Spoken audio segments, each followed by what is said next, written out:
On top of the morning, on top of the wave, on top of the There are countless possible variables when negotiating a real estate deal. Today, we're going to talk about the three main negotiating levers. Number one is price. Seems obvious, price is the money piece that takes into account the purchase price and things like seller concessions, closing costs, furnishings, and other personal property, all calculated together to result in the net proceeds to seller. Here's an example. Let's say the seller is asking for $350,000 for their property. And the buyer comes back and said, that's fine, but it's going to cost me about $10,000 to demo and remove the debris. But let's throw in the riding lawnmower for $2,500. Then the seller has closing costs and sometimes realtor commissions, and here we'll put it at $25,000.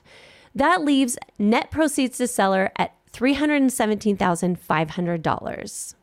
Now remember, the amount that the seller nets in the end controls the price lever. The second are terms.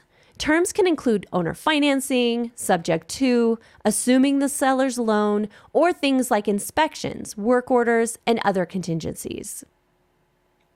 The third lever is time. How long it takes to finish inspections or close the deal. It really can be of value to the buyer or the seller or both. Think of each of these three main parts of the deal as levers. When one is pulled, the others are affected.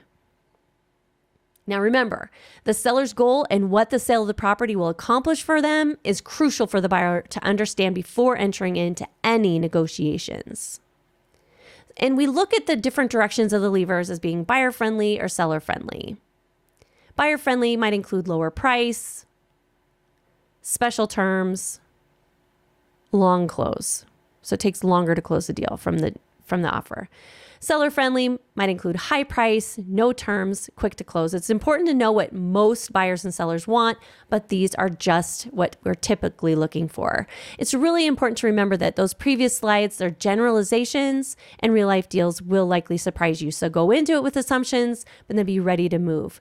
So one example of why those are just assumptions and not always true, a seller might prefer owner financing because it provides steady stream of income from interest and provide tax benefits.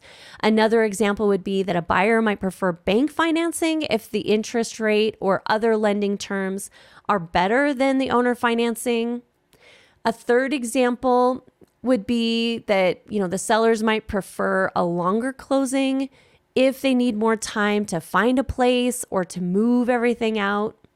Our fourth and final example of these kind of one-offs is that a buyer might prefer a quick closing to clear out the property in time to minimize move-out complications and additional holding costs, because no one likes those, right? Just remember that every deal is different. And so is the perceived value of each lever to the buyer and to the seller. Usually the sales price is the first thing on everyone's minds, and too often buyers are quick to jump to a lowball offer. A lower sales price, however, might be more appealing to a seller when the terms and or the timing are more in their favor. Well, let's just reset and let's look at an example of what I mean. Imagine that you make an offer that is 40% lower than the seller's asking, so you can hedge market risk, or you're a seller receiving the offer. If you include terms like no contingencies, buying as is, and paying cash at closing, the deal might be more appealing to the seller. Very attractive terms can provide the seller a more pain-free path to life after the sale, providing a window for the buyer then to ask for more time to close. The deal isn't done though, so you thought you had it together, but what if the seller asks for more money? Well, the buyer might then request better terms, like seller carryback for part or all of the financing, for example. The seller might then counter with the quick closing.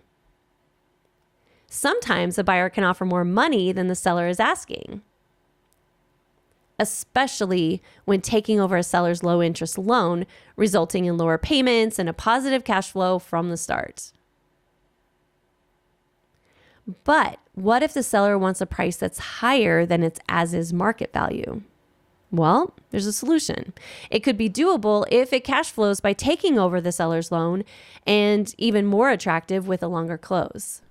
So don't overlook a profitable deal and lose out because you were stuck on price. On top of the days, on top of my purpose. I do, I create.